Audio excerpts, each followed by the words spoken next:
Welcome to my channel Exposed-SecretsTales. Your one click means everything to me. Please don't forget to subscribe. Thank you.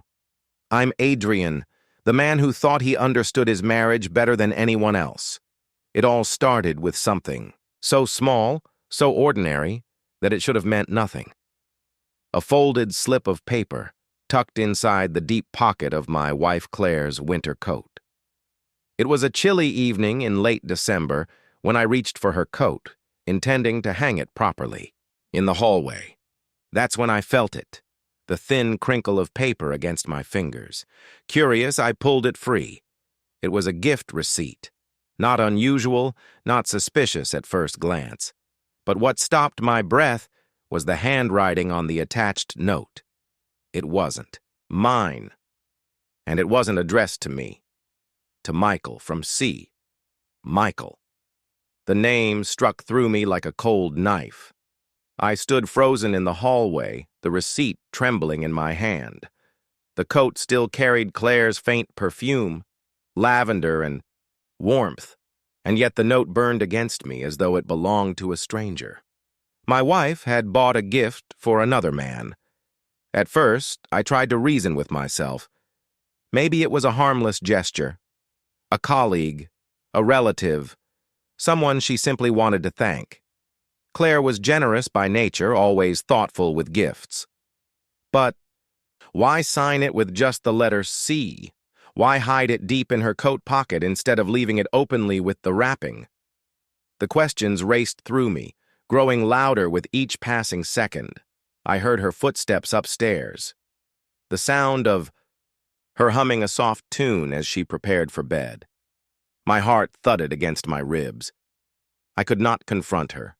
Not yet. Not without knowing the truth.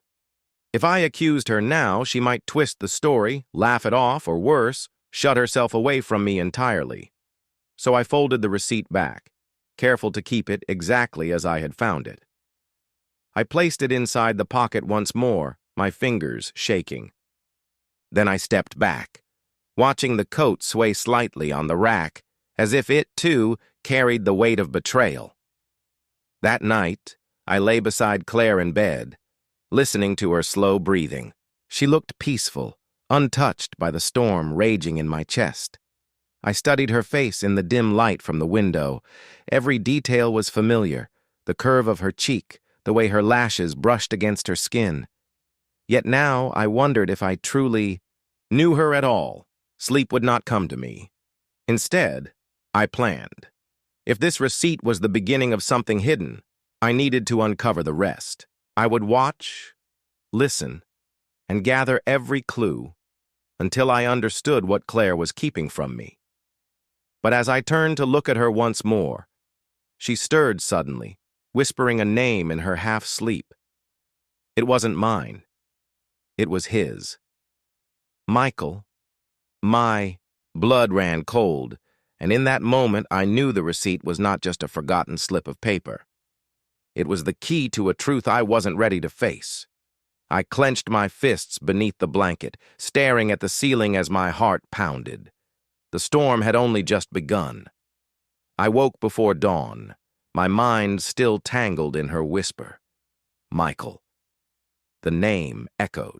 In my head, heavy and sharp like a bell that refused to stop ringing.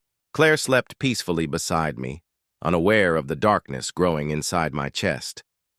I got out of bed quietly, moving through the stillness of the house.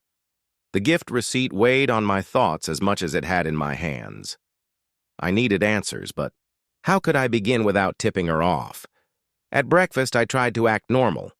Claire stood at the counter pouring coffee, her hair falling loosely around her face. She looked at me with her usual warm smile. "You're up early? Couldn't sleep?" I shook my head, forcing a smile.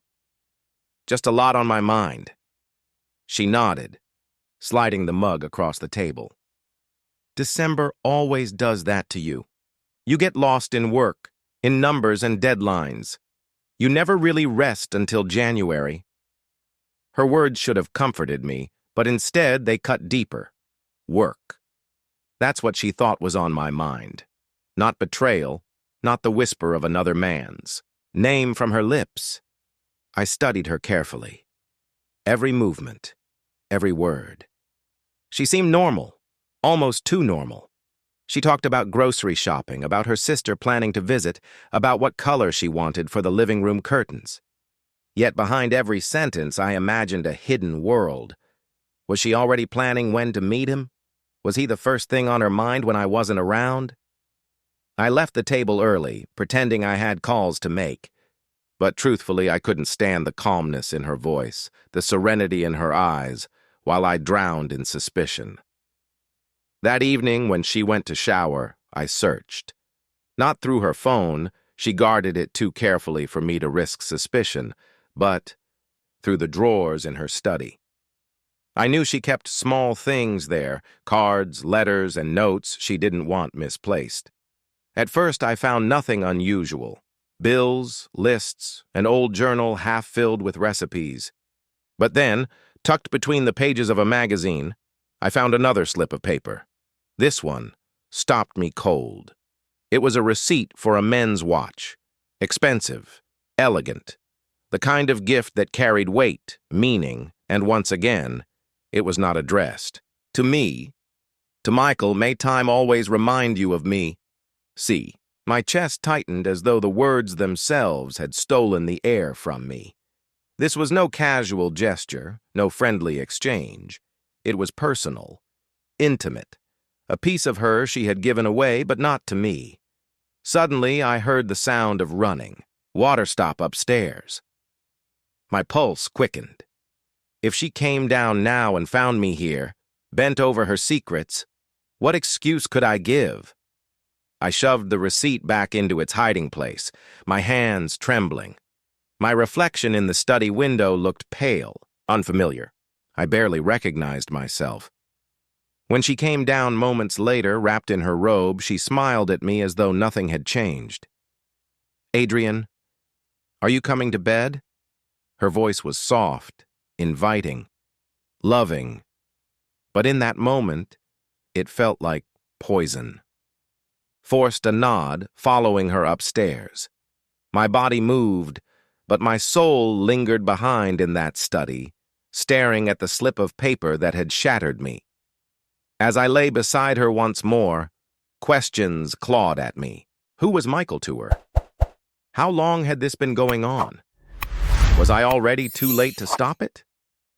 Then, as sleep began to pull at my exhausted mind, I felt her hand brush mine under the blanket. Gentle, familiar. The touch of a wife who had always been. My world. And that was the cruelest cut of all, because now I didn't know if it was real. I stared at her in the darkness, whispering a vow only I could hear. I would find the truth, even if it destroyed me. The next morning, I studied Claire with the eyes of a stranger. Every word she spoke, every glance she cast, I dissected as though it carried hidden meaning. She hummed softly while tying her hair back, sipping tea, scrolling, through her phone. To anyone else, she looked like the perfect wife living an ordinary day. But to me, she was a puzzle wrapped in secrets. I thought about asking her directly, but the thought vanished as quickly as it came. If she had already betrayed me, she would deny it. If she hadn't, my question would plant a seed of suspicion that might ruin us anyway. No. Confrontation had to wait until I was certain. At work, I couldn't focus. Numbers swam on the screen, meetings dragged, voices blurred.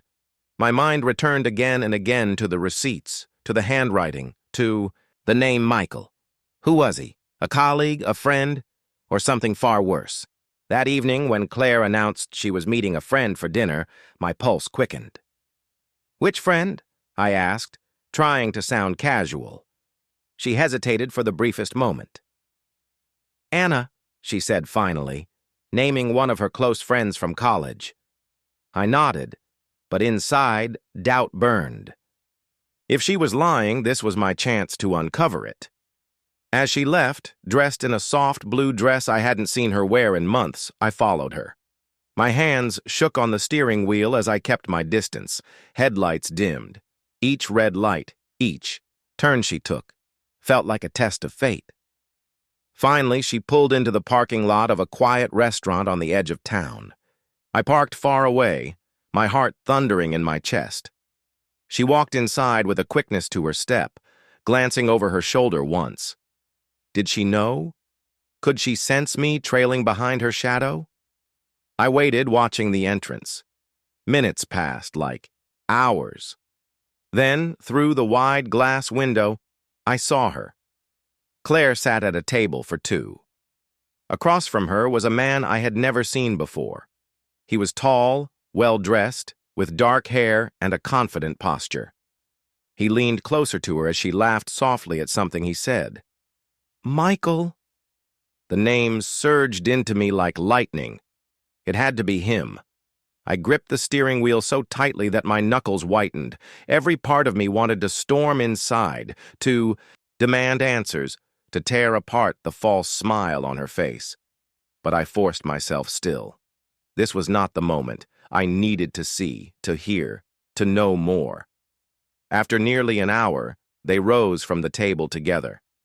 My breath caught as he reached for her hand, and though she didn't take it, the way she looked at him, gentle, uncertain, filled with something I couldn't name, was enough to wound me deeper than any words could. They walked out of the restaurant, and instead of turning toward her car, Claire followed him to his. He opened the passenger door for her. She hesitated only a second. Then she stepped inside. I sat frozen, watching the car pull away. My wife, my Claire, was driving off into the night with a man I had never known. The road ahead was dark, and for the first time in my life, I was truly afraid of where it would lead me. I started my engine, and I followed. The night stretched long and heavy as I trailed their car through winding streets. Headlights flickered across wet pavement, the city blurring around me. My chest felt tight, as though each breath carried the weight of betrayal. Claire sat in the passenger seat, her profile clear when the traffic lights caught her face. She wasn't nervous. She wasn't guarded. She looked comfortable. They drove for nearly 20 minutes before pulling into a quiet neighborhood I didn't recognize. Rows of houses stood in darkness, their windows glowing faintly with scattered lamps. His car stopped outside a modest, two-story home with a narrow driveway.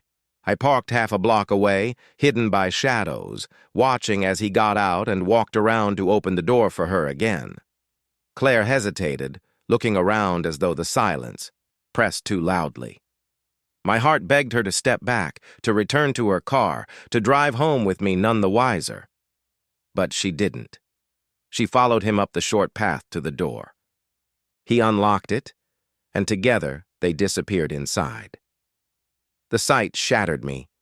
I sat gripping the steering wheel, my breath ragged, sweat cold on my skin. For a long time, I couldn't move.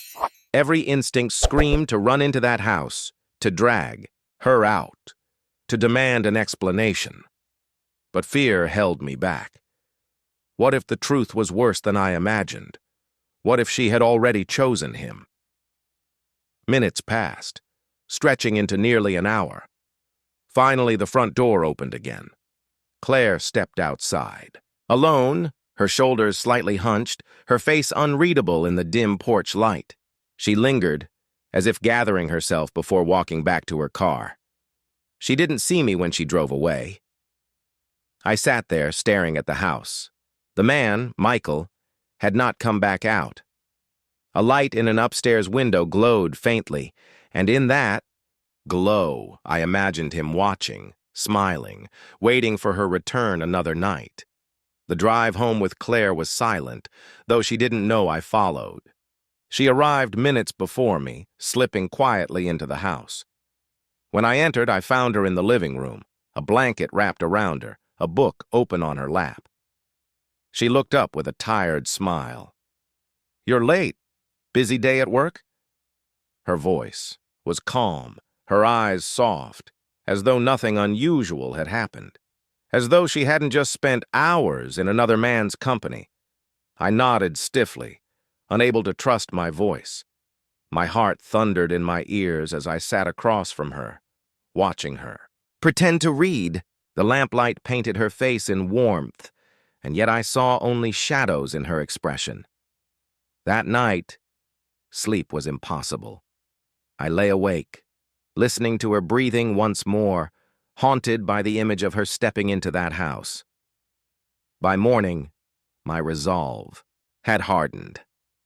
Watching wasn't enough anymore. Following wasn't enough. If I wanted the truth, I needed proof. Proof that could not be denied, no matter what lies she tried to tell. So when she left for errands that afternoon, I drove back to that neighborhood. My pulse hammered as I pulled up near Michael's house. From the outside, it looked ordinary, quiet, unremarkable. But inside lay the answers I dreaded. I got out of the car, my feet heavy, my hands trembling. I walked slowly down the street until I stood at the edge of his driveway. The curtains were drawn, but faint shadows moved within. And then I froze. Because, from the open upstairs window, I heard her laughter. Claire's laughter. She was inside. Again. The sound of her laughter drifted through the night air, soft and cruel, wrapping itself around me like a chain I couldn't break. I stood frozen at the edge of the driveway, my body numb, my mind screaming. She was supposed to be running errands. Instead, she was here, in his house, laughing as though she belonged. I pulled back into the shadows, my breath ragged. My hands shook so badly I had to clench them into fists to keep control. Every second I waited, I imagined what was happening inside. Were they sitting close on the couch, sharing wine? Whispering secrets I had no part in? My phone buzzed suddenly in my pocket. I yanked it out, nearly dropping it when I saw her name flash across the screen. Claire. Just leaving the store. Do you need anything? I stared at the message, the lie burning into my eyes.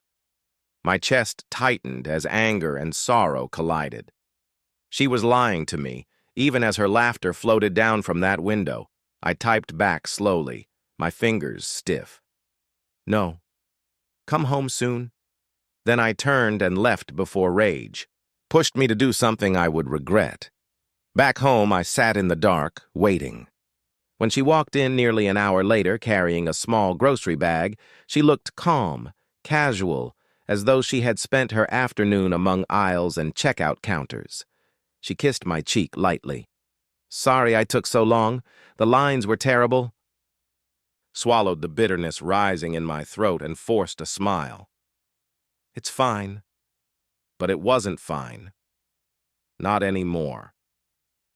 That night, as she slept peacefully, I made my decision. Watching from the shadows was no longer enough. If she wanted to hide, then I would uncover everything she thought she had buried. The next day, while she showered, I searched again. This time I went deeper. Into the drawers she rarely opened, the boxes tucked into the back of her closet. And that's when I found it. A small velvet box, hidden beneath a stack of scarves. I opened it with trembling hands. Inside was a men's watch, the same one from the receipt I had found earlier. Sleek, expensive, elegant. The engraving on the back twisted the knife further. Michael, time will never take you from me. See. The box slipped from my hands, hitting the floor with a dull thud. My heart pounded in my ears as I stared at the words, my body trembling with a storm of emotions I couldn't contain. Claire's footsteps sounded in the hallway. In panic, I shoved the box back into place, covering it quickly before she entered.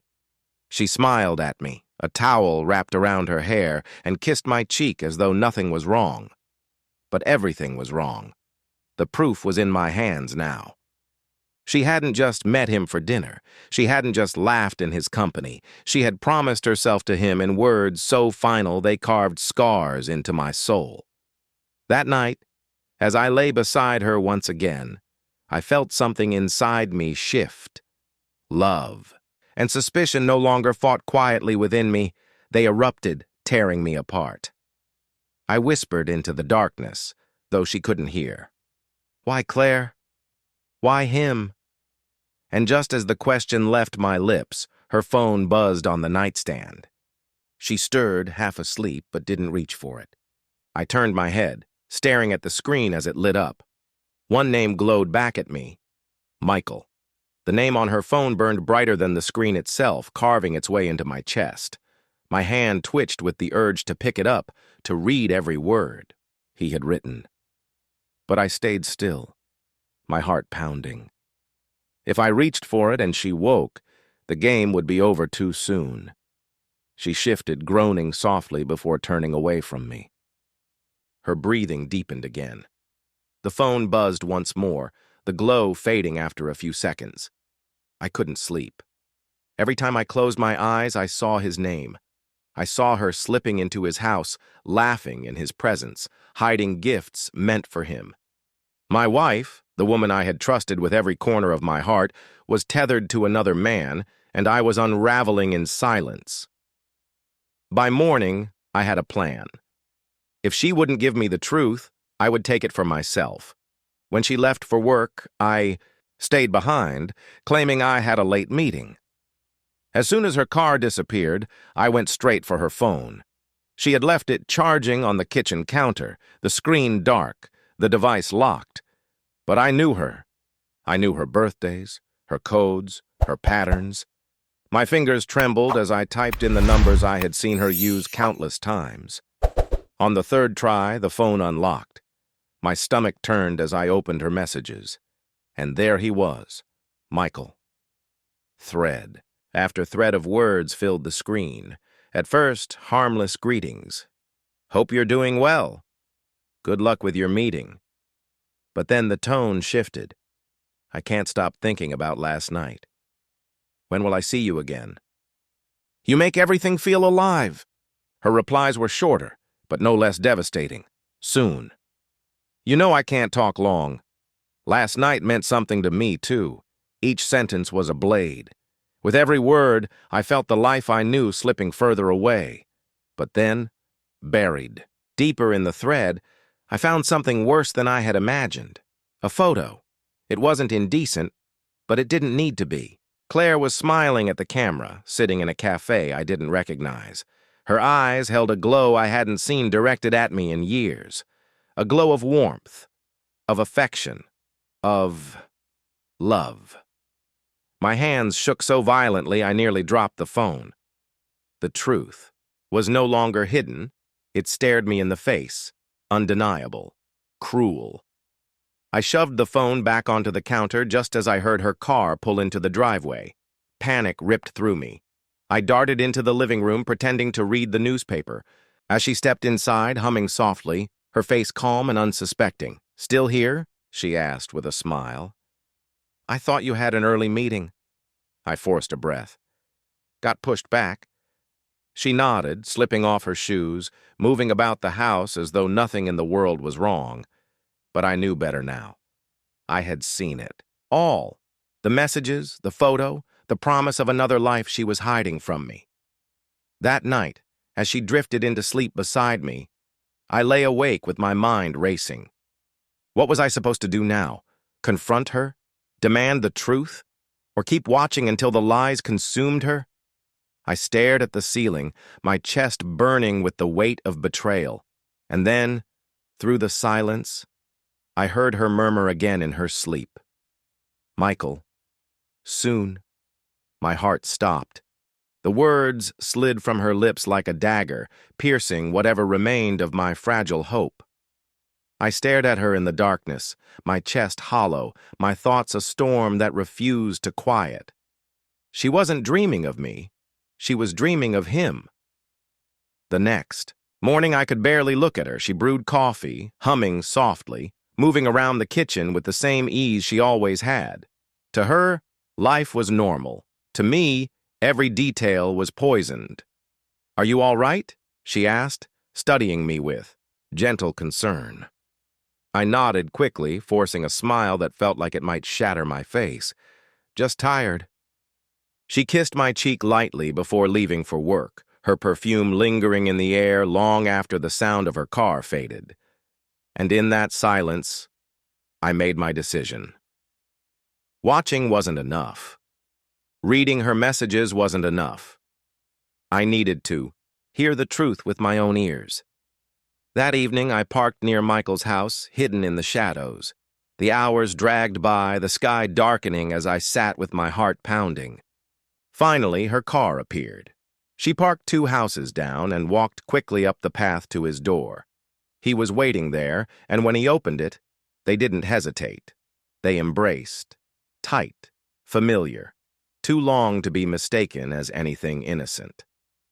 Gripped the steering wheel, my vision blurring with anger. They disappeared inside, leaving me alone with the echo of betrayal. But this time, I didn't just sit. I got out of my car. Every step toward that house felt heavier than the last. My pulse hammered in my ears, my breath shallow.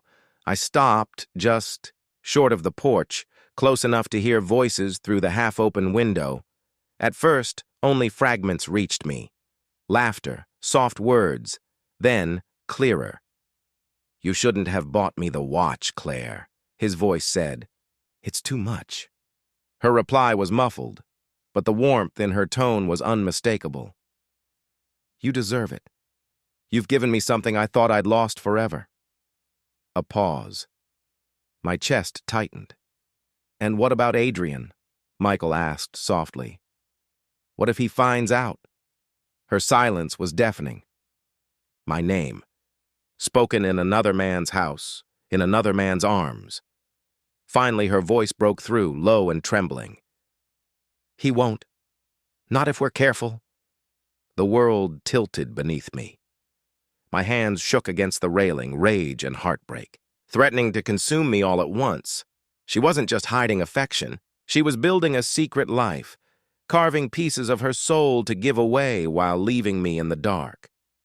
I wanted to burst through that door, to demand answers, to tear apart the lies she had wrapped around me. But I stayed frozen, the truth anchoring, me in place. Then Michael spoke again, his words soft but sharp enough to wound. "Soon, Claire. You'll have to choose." My breath caught. Choose. That single word echoed louder than anything else. She wasn't planning to stop. She wasn't trapped or mistaken. She was preparing to leave me or stay with me, depending on a choice she had not yet made. I staggered back from the porch, the weight of it crushing me.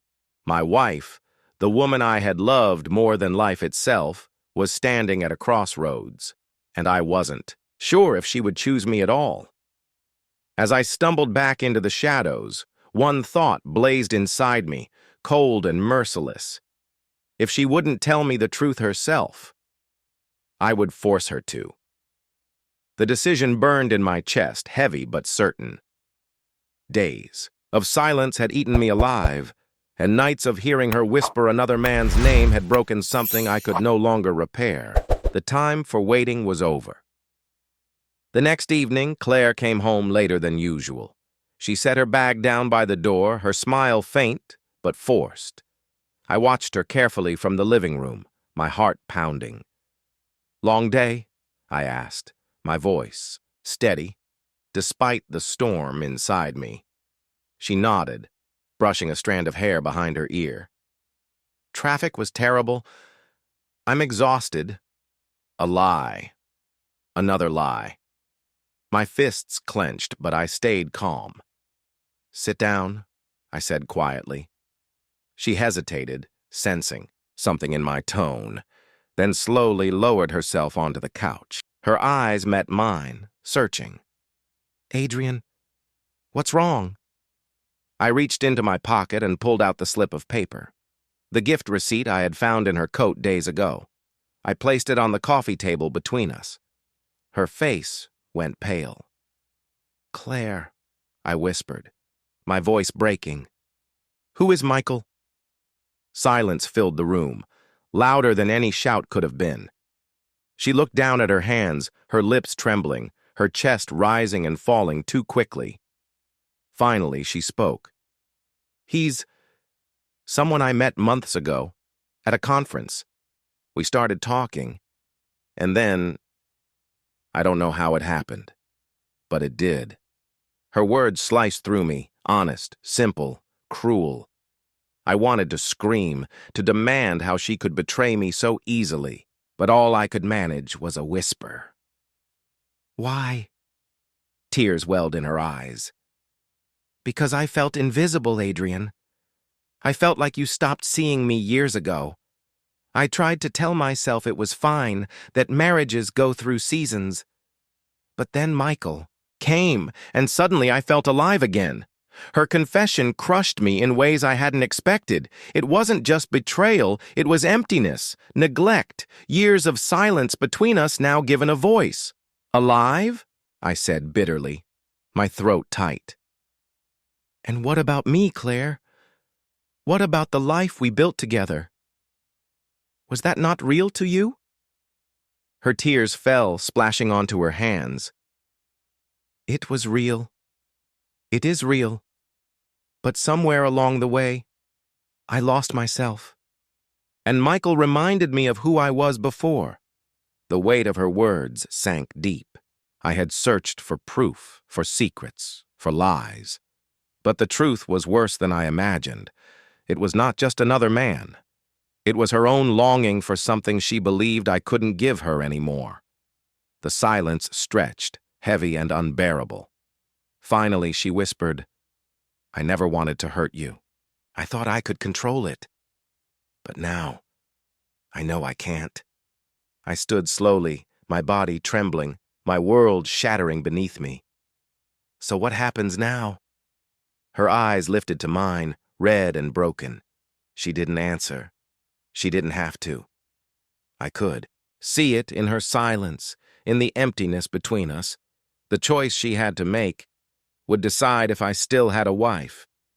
I turned toward the door, unable to breathe in that room any longer. My hand lingered on the knob, my heart torn in two. Behind me, her voice cracked through the air. Adrian, I'm sorry. And with those words, everything I thought I knew about love and loyalty crumbled into dust. The truth was out. But the future, our future, was gone.